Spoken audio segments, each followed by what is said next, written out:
Hola a todos, Jesús está con vos y nuevamente en este espacio que se llama El Señor de la Historia. Gracias a todos los que comentaron acerca del personaje del capítulo 3, Caterina von Bora. Caterina von Bora, la esposa de Martín Lutero. Curiosamente, Lutero muy conocido, muy famoso, pero nada se decía de la esposa, que fue una mujer extraordinaria, como pudimos ver el otro día. Vamos a tener más mujeres que tuvieron que ver en la historia de la iglesia evangélica, del protestantismo. Vamos a verlo. Así que prepárense para personajes desconocidos pero brillantes que debemos conocer. Bueno, hoy vamos a ver un personaje muy particular, muy pintoresco, que es Sir Winston Churchill, primer ministro de Inglaterra. Bueno, a ver, acá tenemos una imagen en esta netbook. Es muy conocido, por supuesto, ustedes lo verán. Muy pintoresco, con su habano, le falta su vaso de whisky en la mano. ¡Qué personaje Churchill!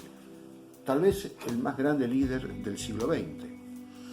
Bueno, nació en una familia rica, una familia de un nivel importante, en un palacio. Su padre era parlamentario y él lo mandan a la escuela y probablemente se comporta bastante mal. Veí notas de los maestros que dicen molesta a los maestros, molesta a los compañeros, molesta a todo el mundo, como era insoportable. Finalmente lo ponen en un internado, cosa que las familias de abolengo solían hacer con sus hijos, que estaban en un segundo plano. Es como que las familias se dedicaban a sus reuniones de gala, a sus fiestas y a sus contactos, y sus hijos quedaban relegados. Es muy triste ver una carta que le escribe a la madre, donde dice: sacame de acá, estoy llorando en este momento. Cosas terribles, pobre chico. Él, a pesar de todo, admiraba a sus padres. No lo visitaba más que una vez por año, pero él admiraba a sus padres y guardaba todos los recortes de los diarios de toda la carrera política de su padre, y soñaba con que ambos serían legisladores, serían parlamentarios en la Cámara de los Comunes en algún momento. Esto no se cumplió porque el padre de Churchill muere a los 46 años por sífilis. Eso impidió que estuvieran juntos. Bueno, después de no encontrar su lugar, y el padre, que lo menospreciaba bastante, que decía que era un inútil, finalmente encuentra su lugar en el ejército. Se destaca en esgrima, cabalgando, en todo se destaca, y pelea en varias guerras. Allí donde había, en Cuba, en Sudáfrica, donde había posesiones inglesas y había guerra, Winston iba a pelear. Hubo una batalla importante, fue tomado prisionero, escapó, salvó un convoy, se transformó en un héroe en la guerra de los Boers. Bueno, se transformó en un verdadero héroe Winston Churchill para los ingleses, o sea, y el padre ya no lo pudo ver eso. A los 26 años entra al Parlamento, es un congresal, uno de los más jóvenes de la historia del Reino Unido. También ocupa distintos ministerios, miembro del Partido Conservador, aunque a veces ha traicionado su partido, ha votado por los liberales. Bueno, tenía una característica, una personalidad muy particular. Él, lo que no estaba de acuerdo, por más que le bajaran línea, él hacía lo que se le daba la gana. Bueno, eso en política es complicado. Así que Winston también fue el comandante, el Lord Mayor del Mar, el que se encargaba de organizar la flota inglesa. Tuvo también cargos en el ejército, fue jefe de policía. Terrible, hay un operativo donde él va con la ametralladora. El jefe de policía va a detener a unos rebeldes que se ocultan en un edificio, y además estos rebeldes no se quieren rendir, y Churchill manda incendiar el edificio, y cuando llegan los bomberos los echa. O sea, no se quisieron rendir y los terminó cocinando. Esto causa una impresión bastante negativa en los mismos ingleses, como diciendo: qué personaje complicado. Hay una batalla en la Primera Guerra Mundial, en los Dardanelos, donde él hace una operación complicada y, bueno, sale mal, mueren miles y miles de soldados por su culpa, y esto le trae un dolor toda su vida, de no haber calculado mejor, haber cometido ese error, porque miles de personas dependieron de él. Bueno, y así sigue apareciendo en la escena política, a veces desaparece, como en la década del 30, Bueno, el primer ministro de Inglaterra era Chamberlain. Chamberlain consigue acuerdos de paz y es aplaudido por lograr acuerdos de paz con Hitler, pero Hitler no respetó ninguno de estos acuerdos y terminó dominando Europa. Ante esta situación se busca un primer ministro más fuerte y se piensa en Churchill, pero el rey le tenía miedito. Hay un tipo que es capaz de cualquier cosa, que es extremista, que es capaz de prender fuego a un edificio, que, bueno, no lo tenían mucha simpatía a Churchill.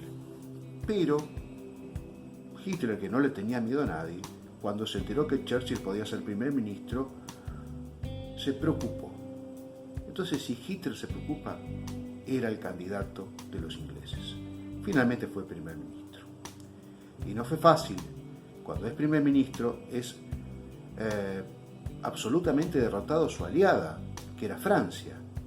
Quedó Inglaterra solo y los nazis bombardean Londres incesantemente con la intención de invadir la isla. Y tienen que soportar días y días en barricadas, en refugios, suena la sirena, todo el pueblo corriendo, los edificios rotos. Bueno, es terrible lo que sufren los ingleses y resisten. Pero ya había ideas de negociar la paz con Mussolini para de esa forma llegar a Hitler. Y era muy dudoso que los alemanes tuvieran algún respeto por los ingleses y le dieran una paz honrosa. Churchill está abatido porque su partido no lo quería apoyar en esto, podía dejar de ser primer ministro. Viaja en subte, habla con la gente y la gente le dice: no, de ninguna manera se puede negociar con Hitler, hay que luchar hasta el final. Entonces va al Parlamento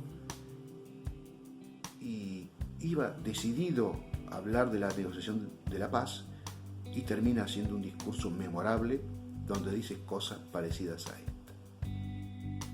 Lucharemos en los mares, lucharemos con mayor eficacia en el aire, lucharemos en las playas y en las pistas de aterrizaje, lucharemos en las calles y en los campos, lucharemos en las colinas, nunca nos rendiremos.